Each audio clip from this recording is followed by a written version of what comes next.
Hoy en esta noche de discípulos del Mesías Yeshua, vamos a estar viendo algo que tiene que ver con nuestro lugar, nuestro papel como discípulos del Mesías Yeshua en la comunidad, en la quejilá o en la congregación, ¿ok?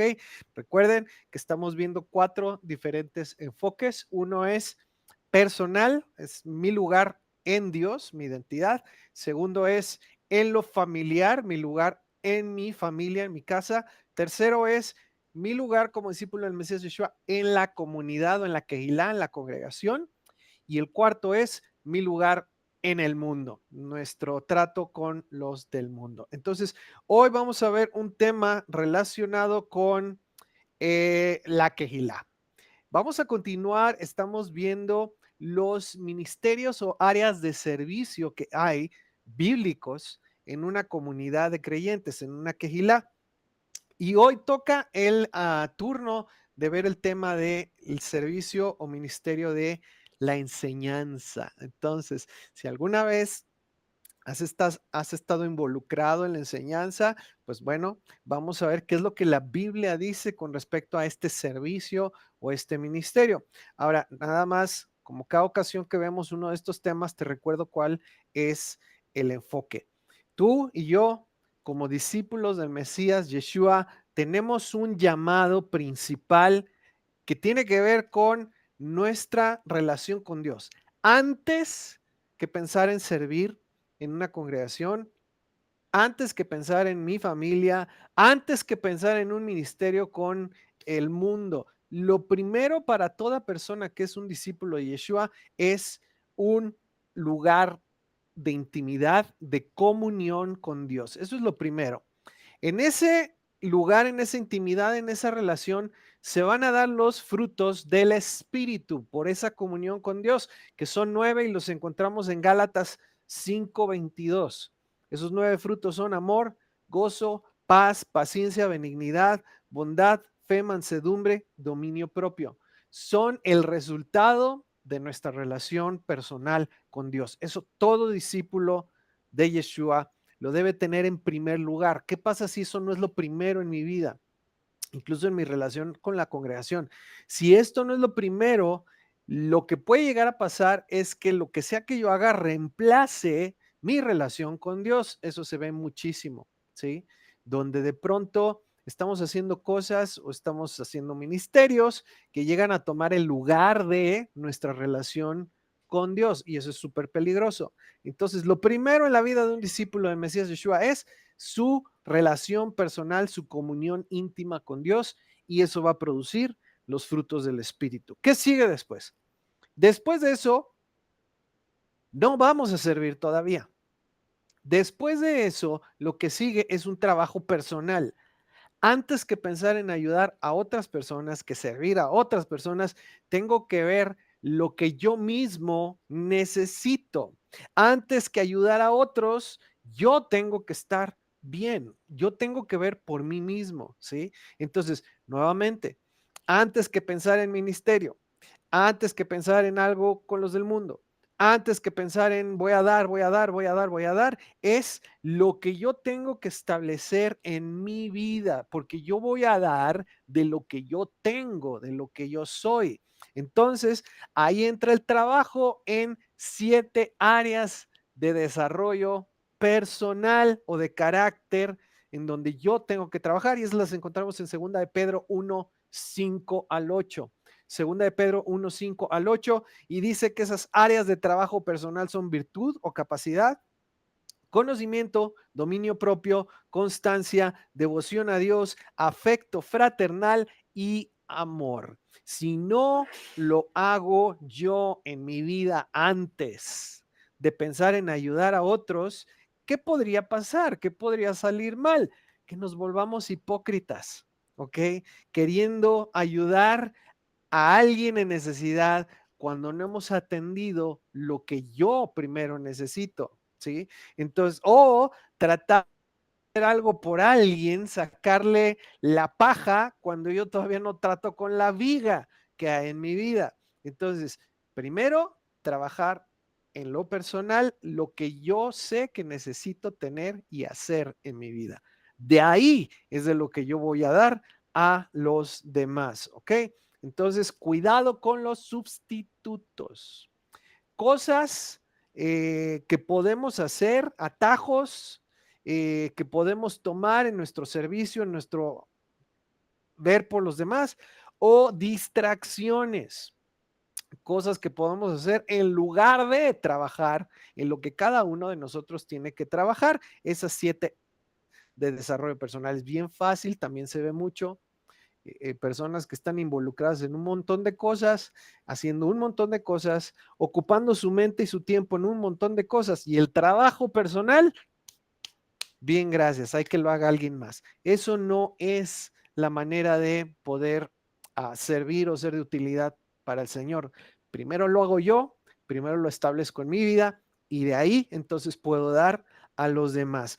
Todo es resultado de mi comunión con Dios y del trabajo personal que estoy llevando a cabo en mi vida. Entonces, nada más para tener bien claro cuál es el orden de las cosas cuando somos discípulos de Yeshua. Primero es tener comunión con Él. Separados de mí, nada podéis hacer. Tener comunión con Él. Lo siguiente es el trabajo personal.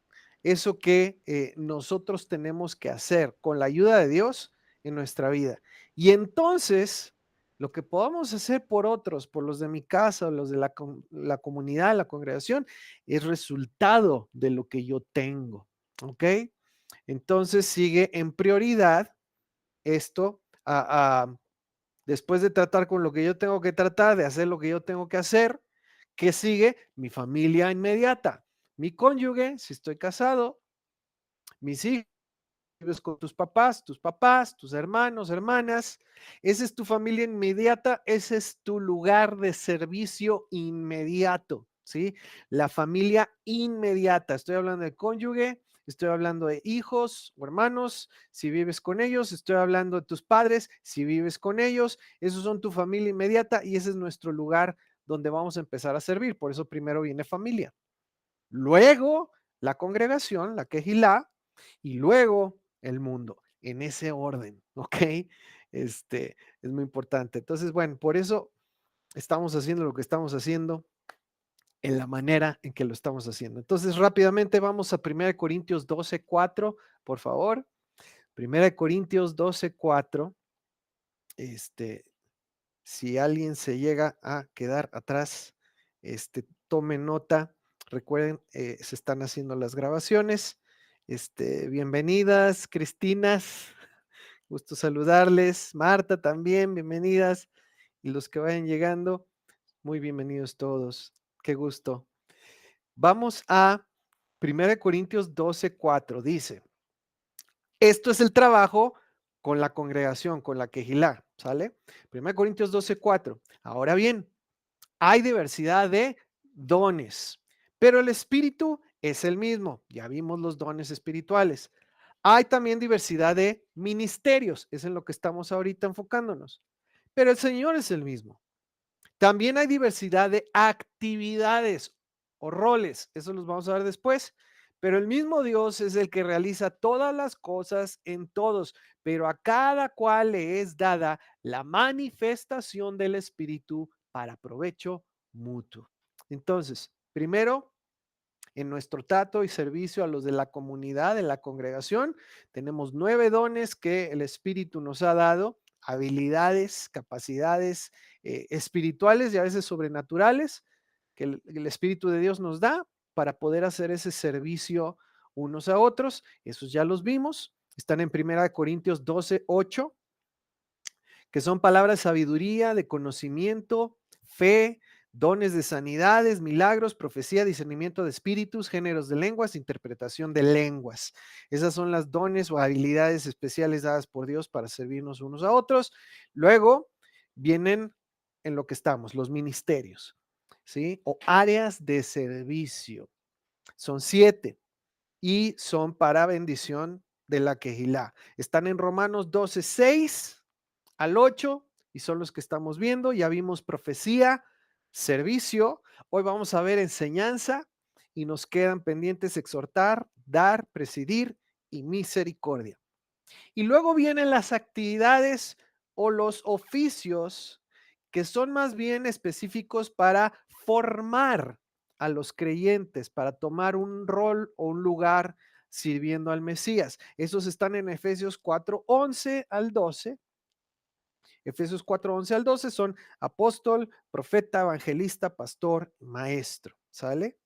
Entonces, ahí es en donde estamos hoy. Vamos a hablar acerca del ministerio o el área de servicio en la comunidad de la enseñanza. Enseñanza. Y bueno, primero que nada, tienes ahí una imagen pues, personas estudiando, compartiendo, enseñando la Biblia, ¿ok? Esa es parte de la enseñanza. Sin embargo, hoy quiero que por favor consideres ah, que enseñanza no se reduce nada más a estar delante de un grupo de personas hablando, ¿ok?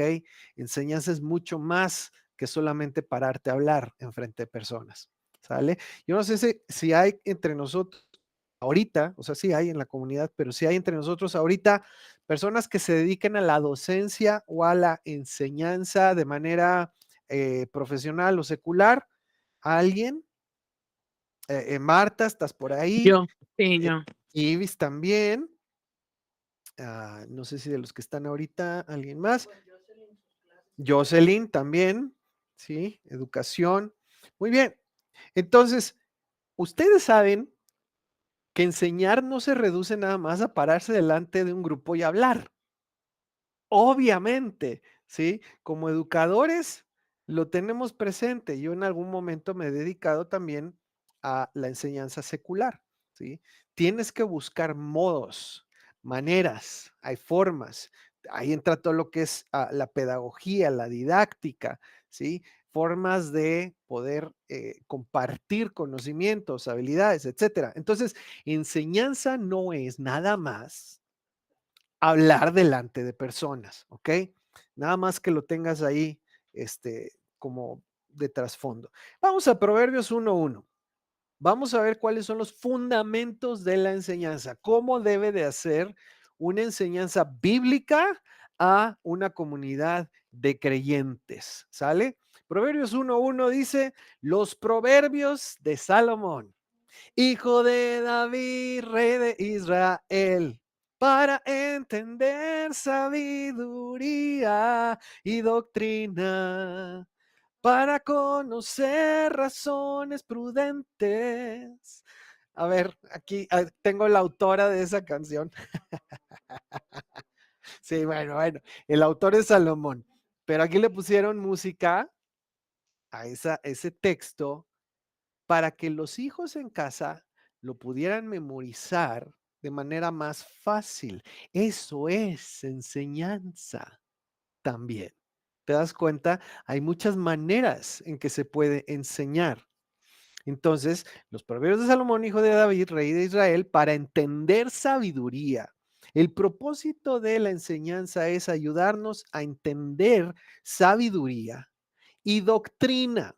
Ahorita vamos a ver la palabra doctrina para conocer razones prudentes, para adquirir prudencia.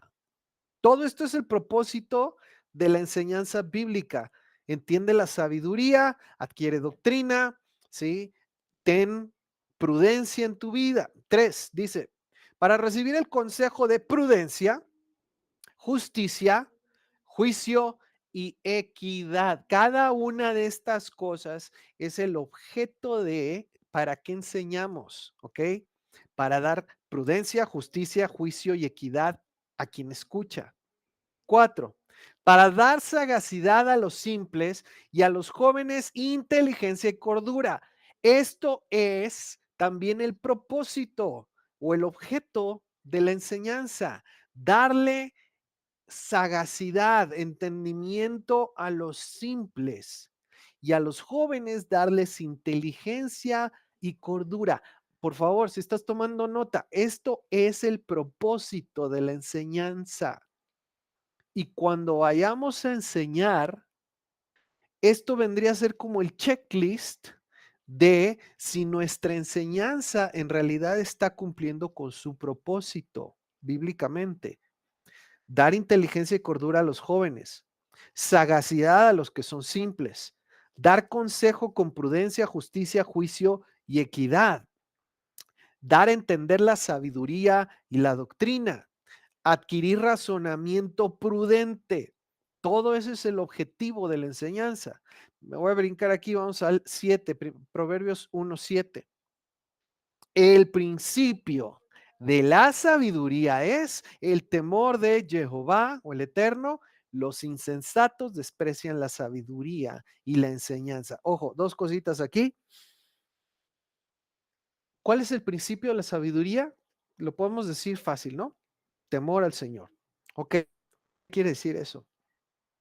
Quiere decir que el objetivo máximo de la enseñanza es el poder transmitir un temor, un respeto a Dios. Ese es el objetivo más alto que tiene la enseñanza, el impartir ese temor, respeto a Dios. Ahora, va a haber quienes no aprecian, no toman, no reciben la enseñanza que lleva al temor y al respeto a Dios. ¿Ok? Esas personas en la Biblia son llamados insensatos. Falta de sensatez, falta de cordura, ¿ok?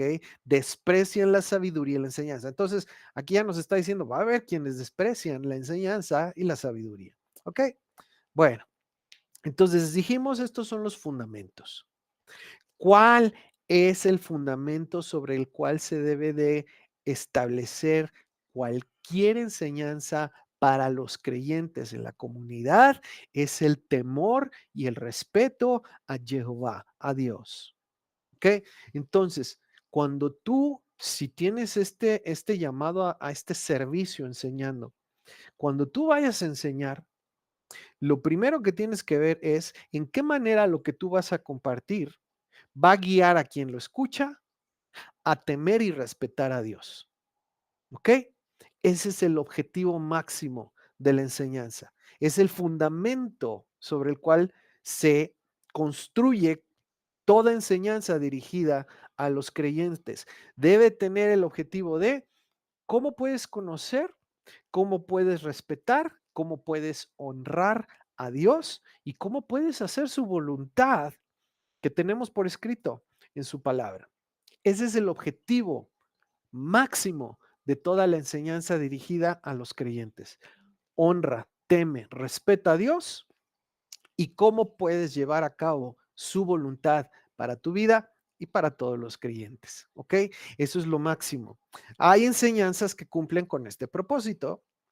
¿Sí? Al final vas a aprender a honrar, respetar, temer a Dios, cómo poder amarle mejor, cómo poder servirle mejor, cómo poder servir a los creyentes mejor.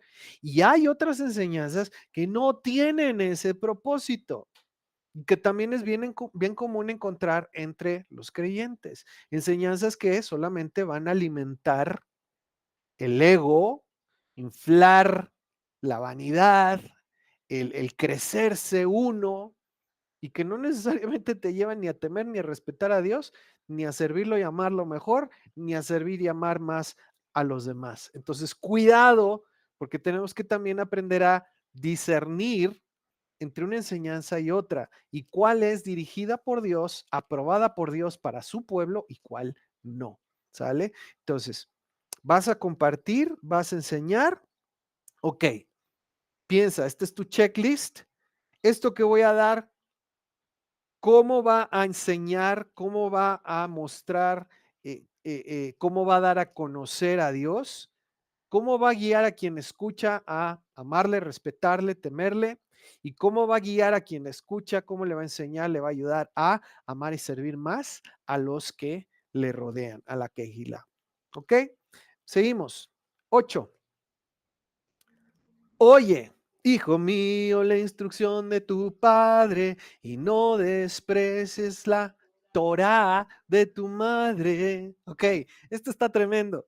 Aquí la palabra instrucción de tu padre es literalmente lo que en la Biblia, en las escrituras hebreas se conoce como enseñar. Ok, aquí se ve como instrucción y viene de tu padre y no desprecies la Torá, dice literalmente, de tu madre. Entonces, ¿dónde, de acuerdo a esto, ahí está tu trivia, dónde es el primer lugar donde va a escuchar enseñanza o instrucción una persona? ¿Dónde por primera vez vas a escuchar una enseñanza o una instrucción? De acuerdo a lo que Dios estableció, y si estamos hablando del contexto de creyentes, ese primer lugar donde vas a escuchar y recibir instrucción o enseñanza es de tus padres. Entonces, todos los que son papá, mamá, levanten la mano, por favor. Ya lo paré. Tú has sido llamado a enseñar. ¿Dónde? En tu primer comunidad, en tu familia inmediata. Todos somos llamados a enseñar en nuestra familia inmediata, a nuestros hijos e hijas, ¿sí? Ese es el primer lugar donde vamos a escuchar la enseñanza. Ahora, hay quien lo hace conforme al propósito de Dios, con todo lo que ya dijimos que debe tener una enseñanza, y hay quien no lo hace conforme al propósito de Dios, y entonces hay de todo, toda clase de enseñanza. La palabra enseñanza en las escrituras del Nuevo Pacto o Brit Hadashah es diferente a la palabra en las escrituras hebreas, ¿ok? Doctrina, enseñanza o instrucción en el diccionario Strong es la palabra 4148, que es musar. Di conmigo, musar. Ujú. Y propiamente significa castigo. Figuradamente, reprensión, advertencia, instrucción o restringir. Yo no sé a cuántos les encanta. Castigo, reprensión, advertencia o restricciones. Yo conozco mucha gente que está peleada con todos estos. Y yo también, obviamente, en algún momento en mi vida, este, todos como que tenemos un instinto, una naturaleza que no quiere en principio, esta clase de enseñanza, castigo, no, hombre, que me reprendan, no, hombre, que me estén advirtiendo todo el tiempo, ya, ¿para qué me dicen que me restrinjan? ¿Por qué me tienen que restringir? Yo no quiero restricciones, yo quiero ser libre. Todo en la naturaleza humana a temprana edad se opone a lo que la Biblia dice que es la enseñanza, ¿ok? Eso está en nosotros. Ahora, fíjate cómo se ha llegado a traducir esta palabra doctrina, enseñanza o instrucción. Se traduce como cadena, castigo, censura, corrección, disciplina, también como erudición, escarmiento, escarnio, instruir, reconvención o represión. No son muchas cosas muy agradables que digamos. Ahora viene de otra palabra que es la 3256, que es yazar. Di conmigo yazar. Ajá. Yazar literalmente quiere decir castigar, con golpes o figuradamente con palabras. Entonces, qué tremendo. La palabra hebrea para instrucción, doctrina, es castigar, es, híjole, castigo. Qué tremendo. De aquí viene amonestar, azotar, corregir, dirigir, enseñar, escarmentar, instruir, lavar, poner. Ok, entonces, qué tremendo. Ese es el fundamento de lo que en las escrituras hebreas significa enseñanza. No es algo muy agradable y más bien creo que está la connotación de que una persona que es sabia va a obtener doctrina e instrucción rápidamente sin necesidad de mucho de todo esto. Entonces, ser sabio quiere decir, me voy a evitar la mayor cantidad de todo esto para entonces ser una persona instruida, ¿ok? Es la sabiduría El principio del temor al Señor es el principio de la sabiduría. Ok, aprender a temer y respetar, honrar de la manera más voluntaria posible. Eso es sabiduría, ¿ok? Porque si no, hay corrección. Y aquí hay esto, mira, eh, Dios es un padre que ama y el padre al hijo que ama lo disciplina, lo instruye, ¿ok? Ahora, un hijo o una hija que aprenden de buena manera y que tienen una disposición a escuchar y aprender, no requieren de mucha disciplina, ¿ok? Y necesitamos ver eso como la manera en que Dios nos enseña, como a hijos, si somos con una disposición, con un deseo de aprender, que no necesitan mucha disciplina para obtener enseñanza y doctrina, ¿ok? Ahora, en el contexto griego del Brit Hadashah, vamos a ver diferentes enfoques también de lo que es enseñanza. Es un poquito distinto, pero ahí está el fundamento, ¿ok? Vamos a lo siguiente, orden y precaución en cuanto a la enseñanza, ¿ok? Orden y precaución en cuanto a la enseñanza. Si tú eres una persona que va a enseñar, sea que te pares a hablar delante de personas, o sea que tomes un momento con alguien y simplemente le estés compartiendo sabiduría, o sea que tomes a una persona y le empieces a enseñar a hacer lo que tú haces.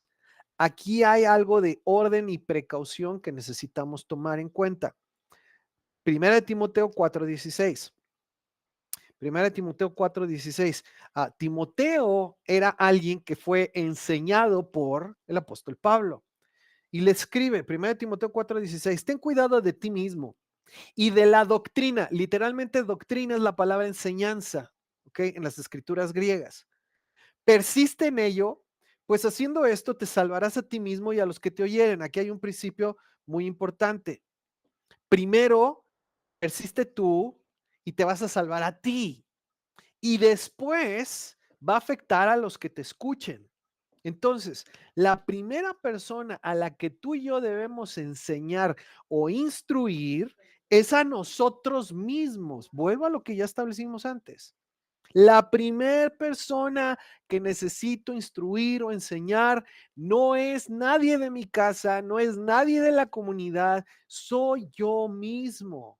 Después, a quien quiera escuchar.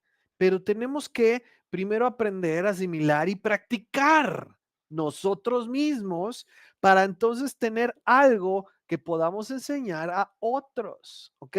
Si yo no lo puedo hacer, si yo no lo vivo, y quiero enseñárselo a alguien más, me pone en riesgo de parecer un hipócrita o me pone en riesgo de querer tratar algo en la vida de alguien más que yo mismo no he hecho. ¿Ok? Entonces, otra vez, como Pablo a Timoteo, primero persiste tú en lo que estás aprendiendo, en esa doctrina, en esa enseñanza, y esto aplica tanto a cuestiones de la palabra, la fe, como cualquier otra cosa, ¿sí? ¿Cómo yo me podría poner a entrenar a un grupo en atletismo si yo no tengo ni idea y yo mismo no soy un atleta? Híjole, pues de la teoría nomás, ¿sí? O como músico, ¿cómo yo podría ponerme a tratar de enseñarte algo de música o de un instrumento si yo mismo no lo sé hacer o no lo puedo entender? No funciona. Entonces, con la fe es exactamente lo mismo. Yeshua, Mateo 5, dice, el que los guarda y los enseña será llamado grande en el reino de los cielos con respecto a los mandamientos de Dios. Entonces, primero los tengo que guardar yo y entonces luego los puedo enseñar a otras personas. Ese es en cuanto a precauciones con respecto a la enseñanza. Primero, me tengo que instruir yo, me tengo que hacer docto yo y luego entonces a quien quiere escuchar. La palabra en el griego es la 1319 en el diccionario Strong. 1319 en el diccionario Strong es la palabra didascalía. Didascalía. que viene de la palabra 13:20. Es instrucción, enseñanza o doctrina. Entonces, ya de cajón, aquí mételo en el diccionario. Doctrina significa enseñanza, ¿sí? Lo que en el hebreo es el drash, es doctrina, es enseñanza. Cuando tú te sumerges en agua, ¿qué estás haciendo? Figuradamente te estás sumergiendo en la doctrina o enseñanza de un maestro, de un rebe, y le vas a llamar mi maestro, rabí. Entonces, eso es enseñanza. 13:20 en el diccionario Strong, 13:20 es la palabra didáscalos. Di conmigo, didáscalos. Didáscalos. Eso quiere decir instructor, quien va a instruir. Y de ahí viene la palabra doctor, alguien que es docto, ¿sí? Eso es un doctor, permiso.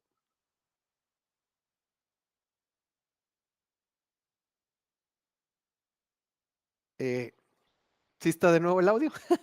No me vaya a quedar sin audio.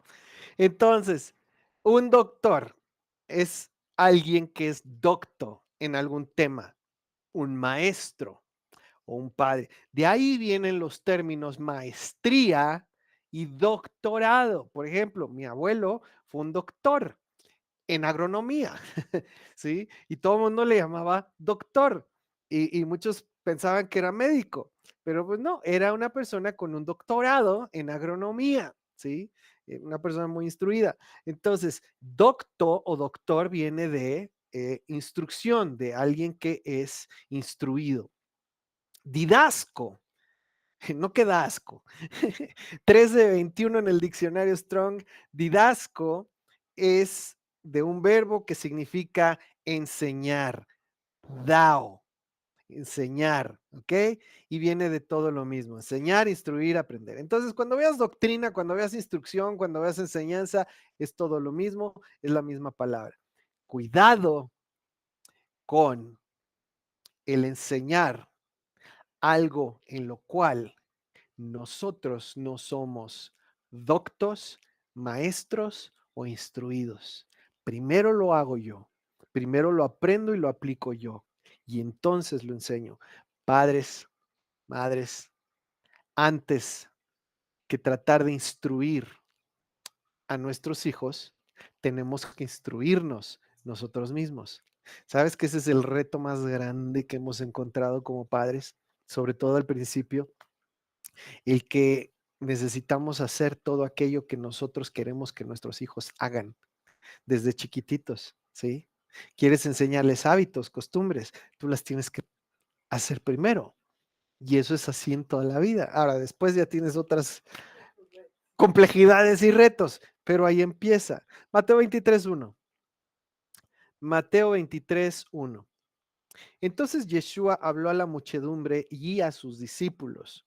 Los escribas y los fariseos se han sentado en la cátedra de Moisés, de modo que hagan y observen todo lo que les digan, pero no hagan conforme a sus obras, porque ellos dicen y no hacen. Te la leo ahora en Nueva Versión Internacional. Fíjate unos pequeños cambios. Dice, los maestros de la ley, los escribas, y los fariseos tienen la responsabilidad de interpretar a Moisés. Así que ustedes deben obedecerlos y hacer todo lo que les digan, pero no hagan lo que hacen ellos porque no practican lo que predican. Ay.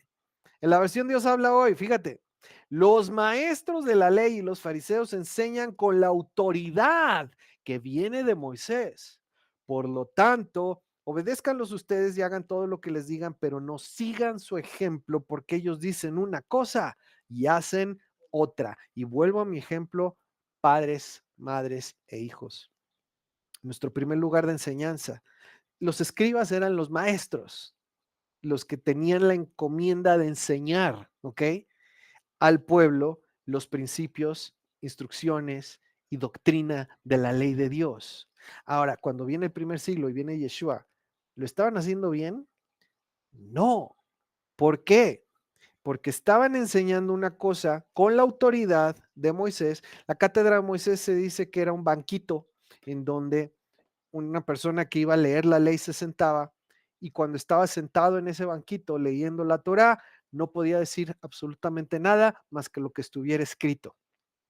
Entonces, por eso se entiende que cuando dice, cuando estén en la cátedra de Moisés, en la enseñanza de Moisés, escuchen y hagan. ¿Por qué? Porque es la palabra. Problema no es con la palabra, no es con la ley, no es con los mandamientos. El problema es con quienes lo estaban enseñando, que estaban diciendo una cosa y haciendo otra. Estaban hablando la ley de Moisés, de Dios para su pueblo, pero estaban imponiendo su propia Torah, sus propias instrucciones, tradiciones a las personas. Entonces, aquí hay un problema de hipocresía y hay un problema de falsear la enseñanza, ¿ok? Cuidado, porque todavía el día de hoy eso sucede y es un riesgo en el que está todo maestro, maestra. Decir una cosa y hacer otra. Enseñar una cosa y no ponerla en práctica. O peor, decir, esto es lo que dice Dios, pero yo te digo, haz otra cosa. Entonces, cuidado. Si la enseñanza viene de la palabra de Dios, es válida, se tiene que seguir, pero punto y aparte es, tú y yo tenemos que ponerla en práctica primero y dar ejemplo de ella, ¿sale? Y lo hacemos desde que enseñamos en casa. Mateo 23:4. Atan cargas tan pesadas que es imposible soportarlas, las echan sobre los hombros de los demás, mientras que ellos mismos no quieren tocarlas ni siquiera con un dedo. Otro riesgo, otra advertencia para quien se dedica a la enseñanza, ¿sí? Cuidado con darle la mano a quien está aprendiendo, sobre todo cuando nosotros pedimos que hagan cosas que ni nosotros mismos estamos dispuestos a hacer. Cuidado, ¿sí? Este es un riesgo bien real, ah, tanto en lo que tiene que ver con el pueblo como en lo secular, ¿sí? Te encuentras personas que ponen un estándar altísimo en la enseñanza, un estándar altísimo en la práctica, pero ellos mismos en la práctica no lo hacen. Cuidado, ¿ok? Entonces, primero nosotros y luego lo enseñamos. Eh, Otro factor de riesgo, advertencia, Mateo 23:5. Quieren tener los mejores lugares en las comidas y los asientos de honor en las sinagogas y desean que la gente los salude con todo respeto en la calle y que los llame maestro o rabí, mi maestro. ¿Ok? Otro factor de riesgo, una advertencia para quien se dedica a la enseñanza, cuidado con el ego. El ego es un factor de riesgo para quien enseña. ¿Por qué? Porque es bien fácil crecerse en su opinión de uno mismo, ¿ok? Cuando vienen personas y te dicen, oh, eso estuvo tremendo, wow, qué grueso, no, hombre, sí, es un factor de riesgo muy real para quien está enseñando. Entonces, de entrada, Yeshua dice, ni pidas ni aceptes que te llamen maestro, rabí, mi maestro, ¿ok? Entonces, de entrada, si tú te dedicas a la enseñanza, cuidado con el ego y cuidado con buscar ese reconocimiento, ¿ok? Dijimos que va a haber personas que van a aceptar la enseñanza y va a haber personas que no la van a aceptar. Es bien fácil para quien enseña el empezar a buscar esa aceptación, esa aprobación, esa adulación. Cuidado, cuidado. 8. Pero ustedes no deben pretender que la gente los llame maestros, porque todos ustedes son hermanos y tienen solamente un maestro. ¿Qué está diciendo? En cuanto a conocimiento, en cuanto a la enseñanza, todos estamos iguales en un proceso de aprendizaje. Quien ya sabe todo, quien ya es perfecto en todo, es el Mesías Yeshua, nada más. Todos estamos en el mismo proceso de aprendizaje. Todos somos estudiantes de alguien. Entonces, no busques que te llamen maestro y ustedes no llamen padre a nadie en la tierra porque tienen solamente un padre, el que está en el cielo, Santo Padre. Ahí está bien claro. Y no está hablando de padre en el sentido filial, mi papá. Está hablando de padre en el sentido de honra. Oh, el padre, el santo padre, o mi padre espiritual. Bueno, ¿sabes qué dice aquí? Que no lo hagas, que no lo busques y que tú no lo recibas, no lo aceptes. ¿Por qué? Porque te va a poner en peligro de crecer en el ego. Verso 10. Ni deben pretender que los llamen guías. A veces lo traduce como maestros. Aquí dice guías, porque Cristo es su único guía. Ah, es que yo tengo un guía espiritual. Es que yo tengo un guía para esto, yo tengo un guía para aquello. Cuidado. Y muchos otros sinónimos, ¿ok? Que hay términos en diferentes idiomas y diferentes corrientes, ¿sí? Pero lo más común en todas las diferentes clases de enseñanzas es que, este es el gurú, este es el máximo iluminado, este es el guía de guías, este es el... Eso es peligrosísimo. Yeshua dijo, ustedes no lo hagan. El más grande entre ustedes debe de servir a los demás, porque el que a sí mismo se engrandece será humillado y el que se humilla será engrandecido. ¿Qué está diciendo aquí para quien enseña en la comunidad, a los discípulos del Mesías Yeshua? Que tienes que mantener tu ego en check, revisado, que no pierdas el piso. Miren, acuérdense, y yo por eso siempre lo estoy diciendo, somos el burrito, somos nada más el asna sobre el cual va el rey, nada más. Sea lo que sea que tú hagas para servir a otros, recuerda, eres nada más un siervo. Y si lo haces bien, dice la palabra, eres un siervo inútil. Entonces, porque estás haciendo lo que se supone que tienes que hacer. Entonces, con Yeshua, con Dios, con su palabra, no hay en realidad forma de que uno quiera crecerse. Sucede mucho. Y yo creo que por eso especialmente Yeshua le da esta instrucción a sus discípulos, ¿sí? Cuidado.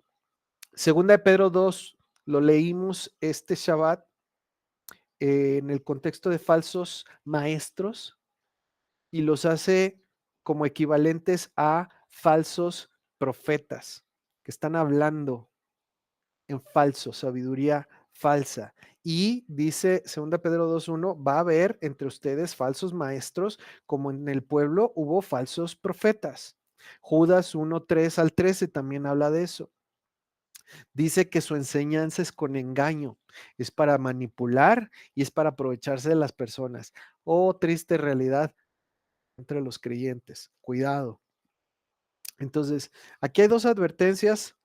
Es cuidado con el ego, el estima propio que cada persona tiene cuando enseña. Cuidado que eso no dependa de la respuesta de quienes están recibiendo la enseñanza. Va a haber quienes la reciben bien, va a haber quienes la reciben mal, ¿ok? Eso no debe de mover el ego o la estima de quien enseña, ¿ok? Ahora, la otra es cuidado con manipular la enseñanza o lo que se imparte para sacar beneficio, para manipular o para engañar y aprovecharse de las personas. Ha sucedido. Entonces, son advertencias de Yeshua y de los apóstoles a quienes enseñan. Segunda de Timoteo 3:16, Pablo le dice a su discípulo, que era alguien que tenía esa habilidad de enseñar y exhortar, le dice a Timoteo, 2 Timoteo 3:16, toda escritura está inspirada por Dios y es útil para enseñar y reprender, para corregir y educar en una vida de rectitud. Te das cuenta que ahí se sintetiza, se sumariza, se resume todo lo que dijimos que es la enseñanza, tanto del contexto hebreo como del contexto aquí en griego, es enseña, reprende, corrige, educa. ¿Hacia qué objetivo? A una vida de rectitud. Ese es el objetivo de la enseñanza bíblica a los creyentes, ¿sí? Es enseña, reprende, corrige, educa para una vida de rectitud que va a honrar a Dios y va a servir a los demás. Entonces, ahí está. Para que el hombre de Dios esté capacitado y completamente preparado para hacer toda clase de bien. Ese es el propósito de la enseñanza. Capacitar a otros, preparar a otros para que puedan hacer todo lo que Dios dice que es bueno, todo lo que Dios dice que es buenas obras. Para eso es la enseñanza, para capacitar y preparar a otros para hacer el bien. Ahora, ¿qué dijimos? Yo tengo que hacerlo primero. Si te voy a enseñar cómo vivir una vida en rectitud, si te voy a enseñar cómo hacer buenas obras, entonces yo tengo que hacerlo primero, ¿sale? Se enseña con el ejemplo, se enseña con las escrituras. Ahora recuerda, aquí cuando dice toda la escritura es inspirada por Dios, se refiere al Tanaj, la ley, los escritos y los profetas, ¿sale?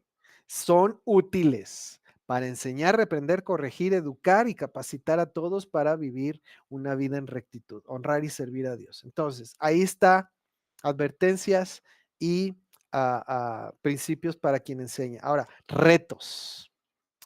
Retos en la enseñanza. Nuevamente, quiero preguntar a quienes se dedican a la enseñanza, ¿será que a veces es difícil? ¿Será que diferentes grupos de diferentes edades es más o menos difícil? ¿Será que hay personas a las que es más fácil enseñarles y otras que no? Pregunto, ¿será que a personas que están en generaciones más recientes hay más retos o dificultades a la hora de enseñar? Han cambiado muchos hábitos y costumbres. Es todo un reto enseñar a las generaciones de hoy, ¿sí? Ahora, Timoteo, discípulo de Pablo, se dedicaba a enseñar, exhortar, esos son sus áreas de servicio ministerio, y tenía un rol, un oficio de evangelista y en un tiempo también de pastor, ¿sí? Ese era su rol. Ahora, hay un reto, sí. Lo que quiero que veas ahorita, y si tú te dedicas a esto o tienes el interés, el deseo de servir en esto, es que hay cosas que ya eran un reto desde los tiempos de Pablo en el primer siglo. Fíjate, dice 2 Timoteo 3:3. Va a llegar el tiempo en que la gente no soportará la sana enseñanza. Más bien, según sus propios caprichos, se buscarán un montón de maestros que solo les enseñen lo que ellos quieran oír. Santa cachucha. Darán la espalda a la verdad y harán caso a toda clase de cuentos, pero tú conserva siempre el buen juicio, soporta los sufrimientos, dedícate a anunciar el evangelio y cumple bien con tu trabajo. Híjole, hay retos el día de hoy, sí, como los hubo también en el primer siglo. En el primer siglo, ¿cuál era el reto que la gente ya no quiere escuchar lo que es verdad, lo que es una sana enseñanza? ¿Cuál es una sana enseñanza? Es enseñanza que tiene fundamento en la palabra de Dios, ¿ok? En las escrituras. Esa es una sana doctrina. Hay tantas personas que el día de hoy andan buscando sana doctrina. ¿Y dónde encuentro un grupo donde haya sana doctrina? Bueno, para empezar tienes que entender qué es sana doctrina. Sana enseñanza. Enseñanza conforme a las escrituras, conforme al ejemplo de Yeshua. Esa es sana doctrina. ¿Qué dice? Viene un tiempo en el que la gente ya no va a querer escuchar una enseñanza con fundamento en la escritura. Se va a buscar un montón de maestros, maestras, que les enseñen lo que ellos quieren oír. ¿Qué es lo que el promedio persona donde tú vives el día de hoy quiere oír? Eso lo puedes buscar hasta en Google.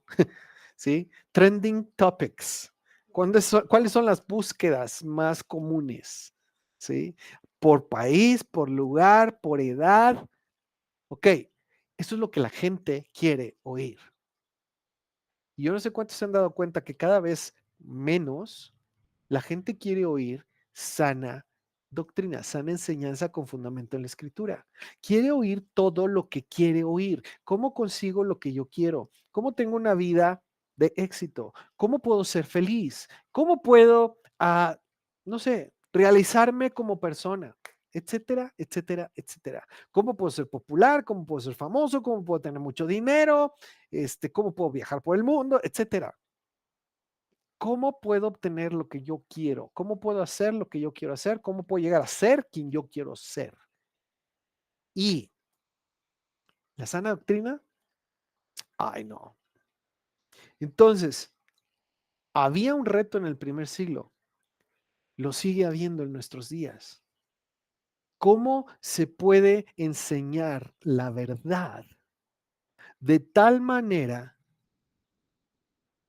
que las personas estén dispuestas siquiera a considerar la verdad? Eso es un reto. ¿Cómo enseñar verdades que nadie quiere oír?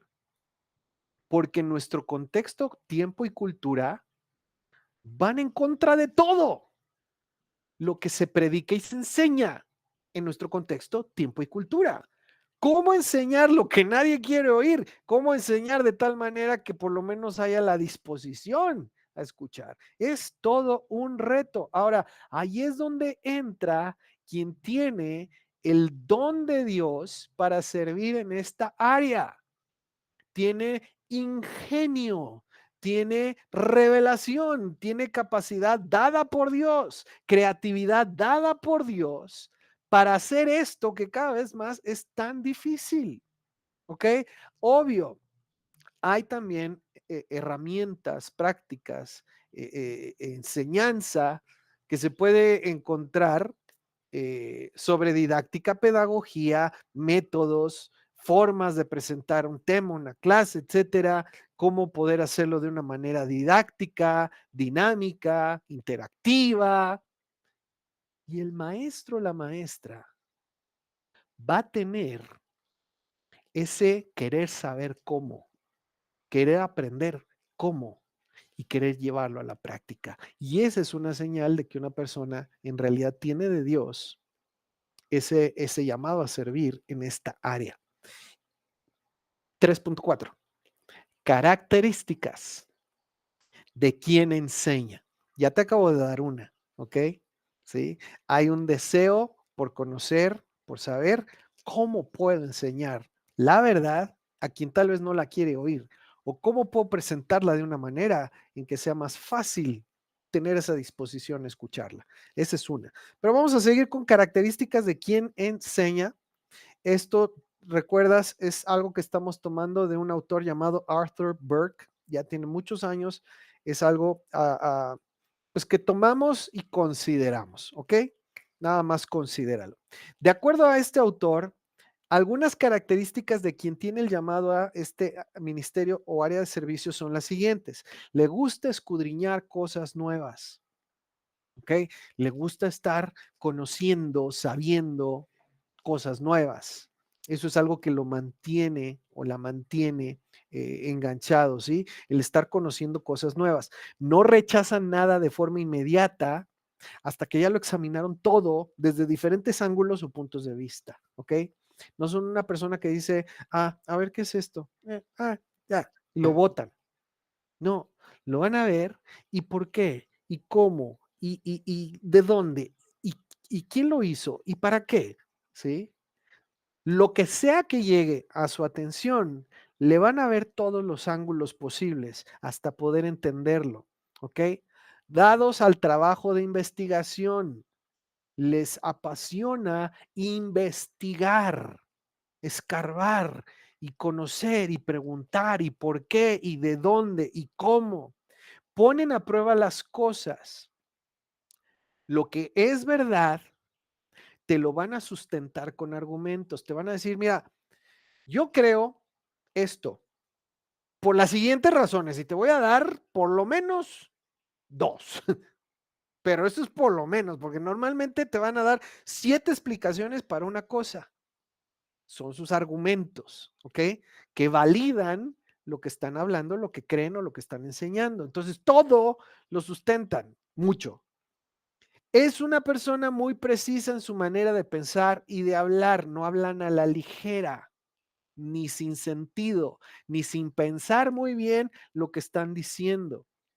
Tampoco toman palabras de otras personas sin antes pensarlas, analizarlas, validarlas y entonces pueden también decir, ah, mira, es que hay un autor que dice esto y esto y esto, o yo escuché a fulanito que dijo así, así, así, ¿ok? Pero todo lo que hablan, lo que piensan, lo que escuchan, lo van a validar antes de interiorizarlo. A ver, aquí es donde van a empezar los roces, con otros ministerios también se van a dar, con otras formas de pensar y de ser. Hay quienes toman decisiones rápido.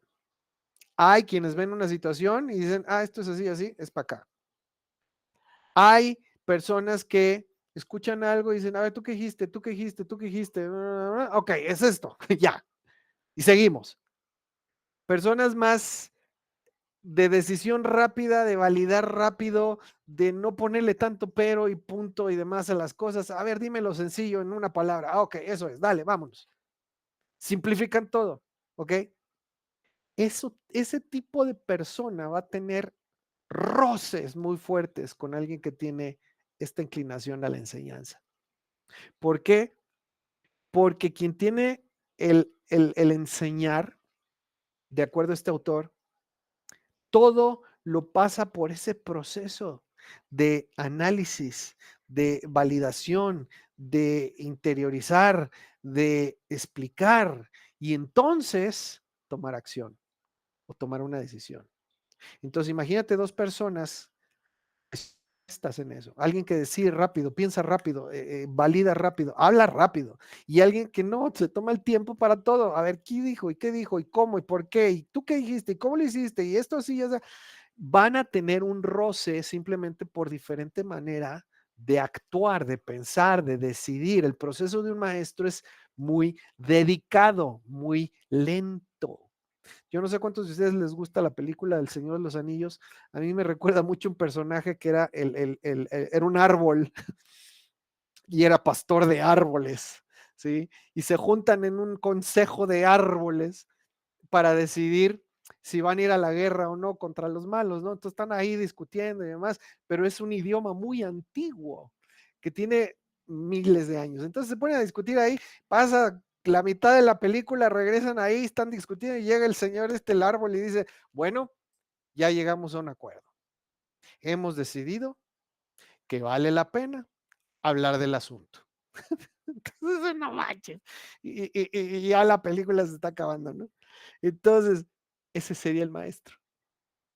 Es quien se toma su tiempo para meditar, pensar, validar, sí, no, por qué, así, así, y entonces toma una decisión.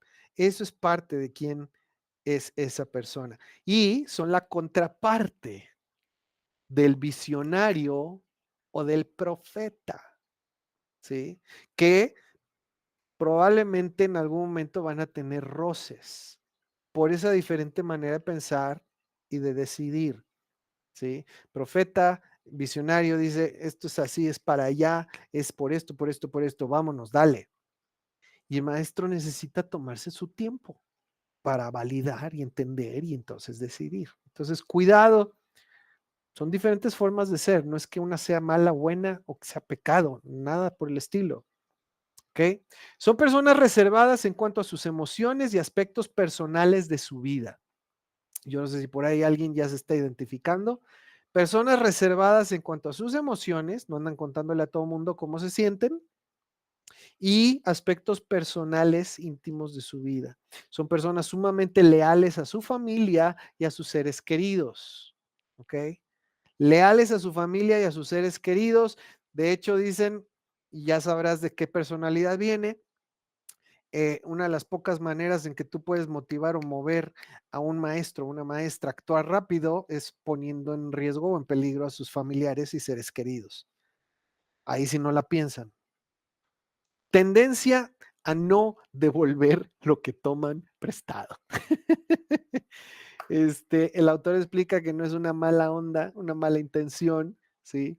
Si no devuelven lo que toman o piden prestado es porque lo llevan, lo dejan por ahí y no lo usan en un montón de tiempo, ¿sí? Generalmente piden libros o piden herramientas y llegan y dicen, ah, ya lo tengo, lo voy a dejar aquí y pasa mucho tiempo antes de que lo empiecen a usar. Entonces, por eso no devuelven lo que piden prestado. Tienen una tendencia a la impuntualidad. Impuntualidad. ¿Por qué? Pues por lo mismo que ya dijimos, se toman su tiempo para todo. ¿Ok? A ver, vamos a salir. A ver, primero, la ropa. ¿Ya estamos? Ok. ¿Ya cada quien tiene lo que va a llevar? Ok. ¿Está el carro? ¿No está el carro? ¿Cómo está el carro? Ok. ¿Está el día?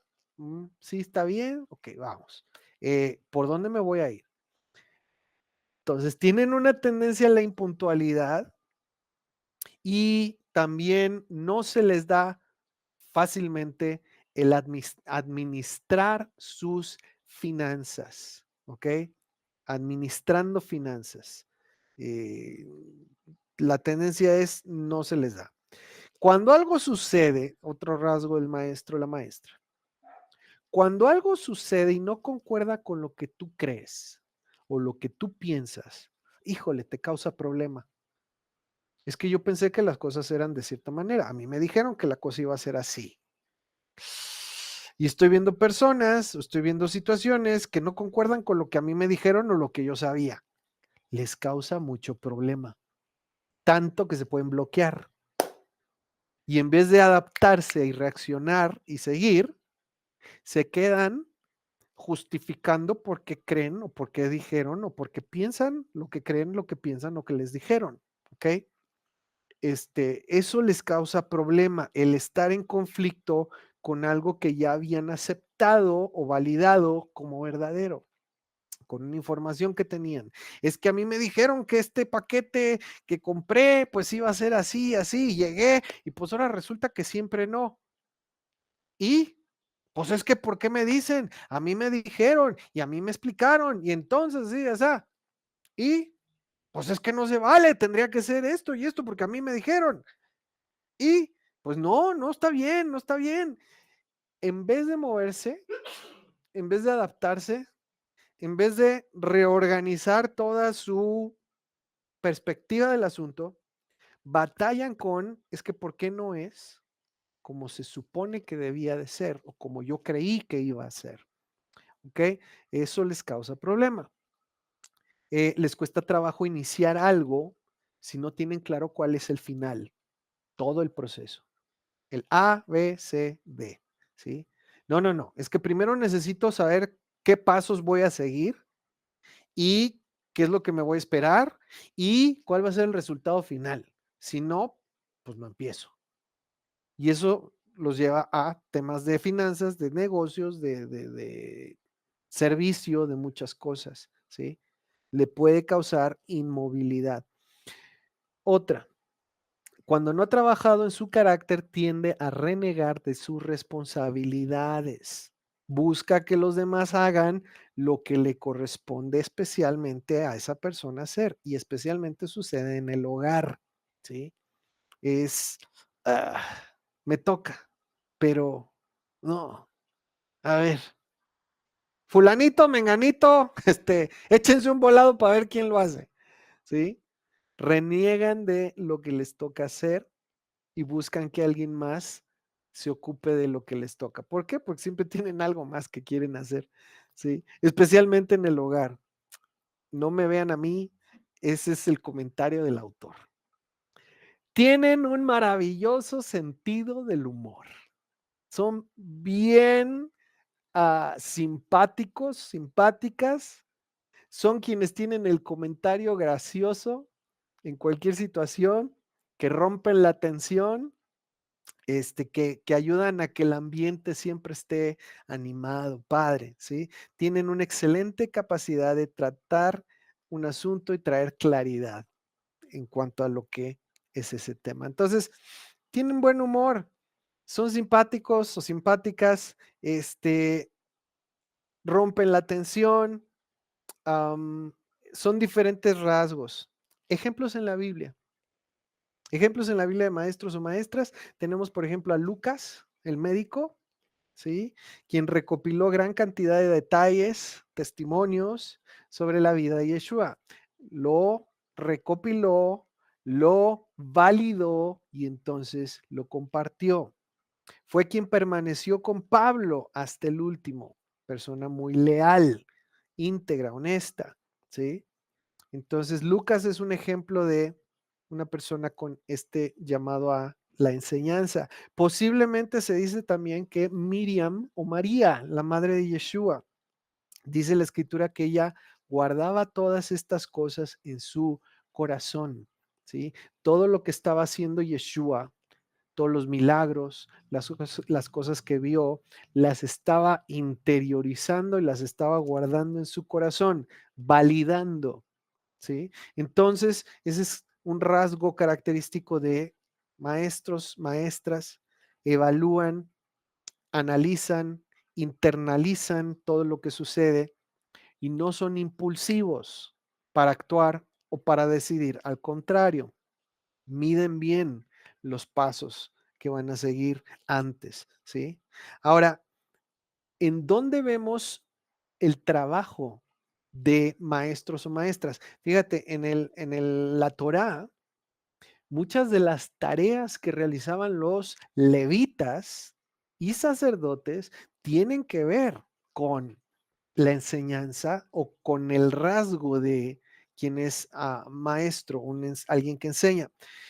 Por ejemplo, el tratar los temas de salud, de higiene, cuando tenían que inspeccionar personas o ganado o casas, ¿sí? Cuando tenían que hacer un diagnóstico, cuando tenían que validar información.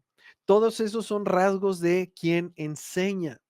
Entonces, hay mucho en el servicio del Levítico que tiene que ver con la enseñanza o rasgos de quien enseña. También el resultado de su servicio, pues es paralelo a lo que es la enseñanza. Comunican la verdad, la tienen que vivir y ejemplificar. ah, Comunican verdades que sanan, que equipan, que capacitan y restauran. Lo repito, el sacerdocio levítico tenía entre sus funciones comunicar verdad que sana, equipa, capacita y restaura. Sana, equipa, capacita y restaura. Ese es trabajo de quien enseña. Ahora, creo que ya quedó claro, pero ¿cuál es la diferencia entre un profeta y un maestro? Una profetisa y una maestra, ¿sí? El profeta va a tomar un rol más activo. Toma el trabajo de señalar, confrontar lo que está equivocado, lo que es error. Y hacen el llamado al cambio y señalan para dónde. Maestro tiene un trabajo más pasivo, ¿ok? Pues un poquito como el sacerdocio.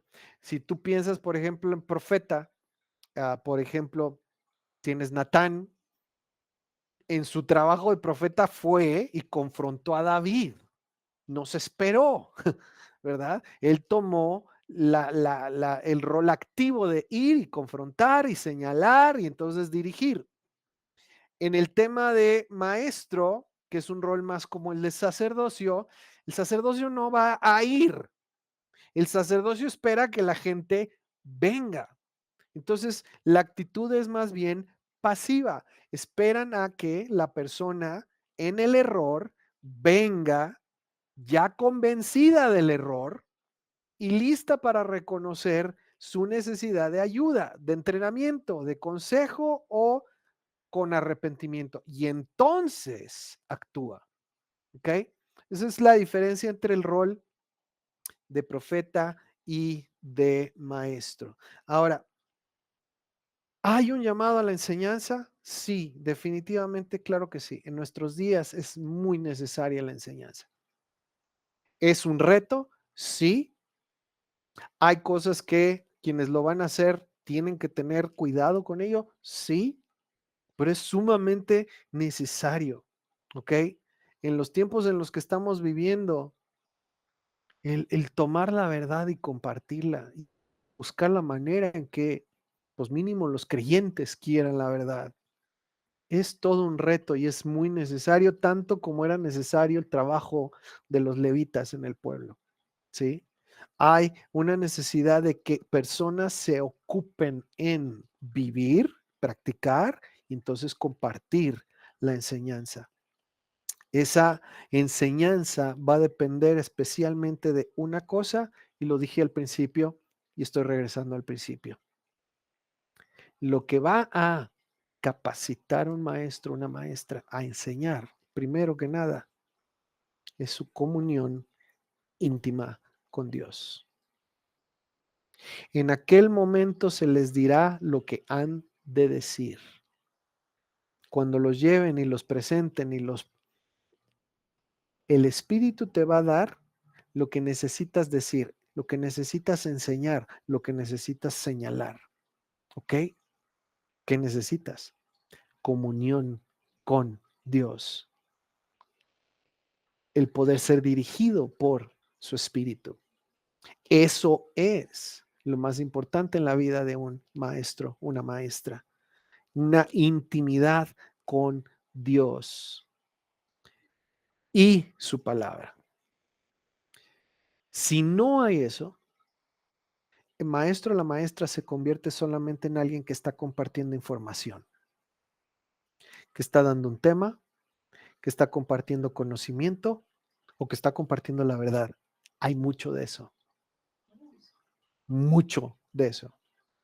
Hoy, por el tema de los medios, pues es súper fácil estar compartiendo información, conocimiento, sabiduría. Puede ser verdad, puede no ser verdad, pero es facilísimo, ¿sí? Hay muchas herramientas para hacerlo.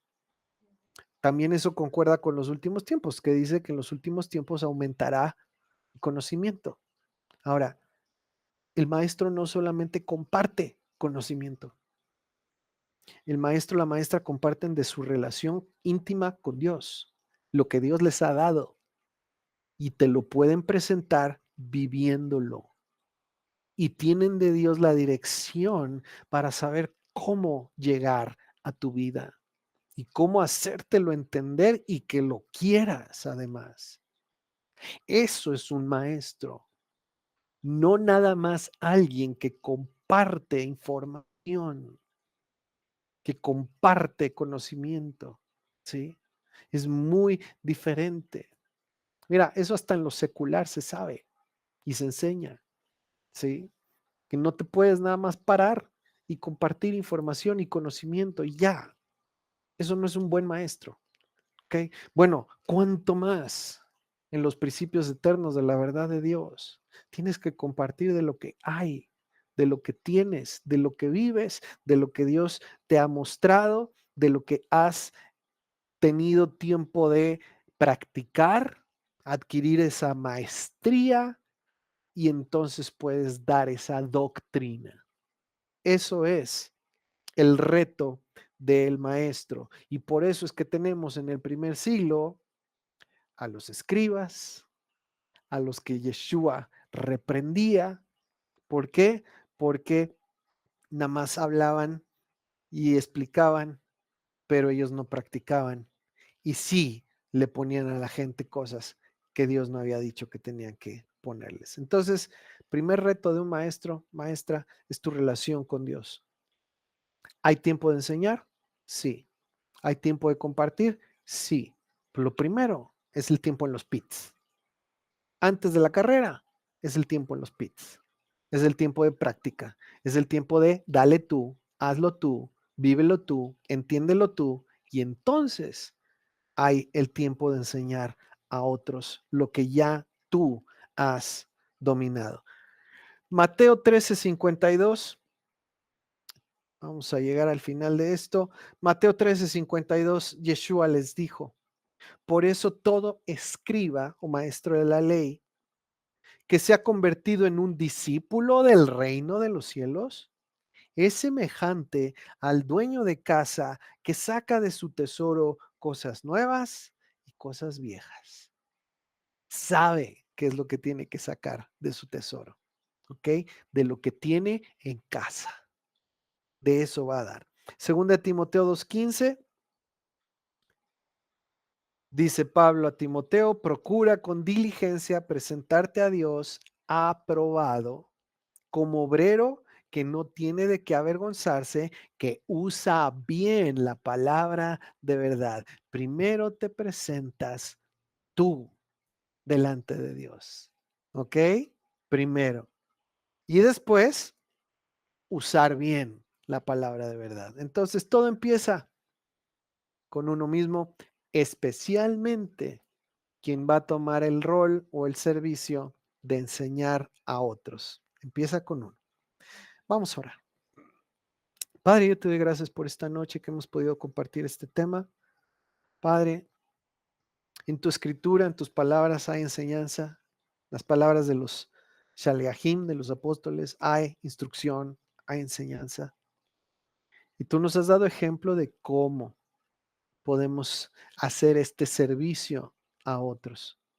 Primeramente uno mismo. Y yo te voy a pedir, Padre, que si hay entre nosotros personas que tienen este llamado de parte tuya a servir a la comunidad, enseñando, que primero, Señor, puedan enseñarse a sí mismos, que primero puedan ocuparse en aprender ellos mismos, practicar, hacerse maestros, doctos en eso que tú les has dado para enseñar, que lo puedan dominar tan bien que hagan que todo mundo crea que es facilísimo.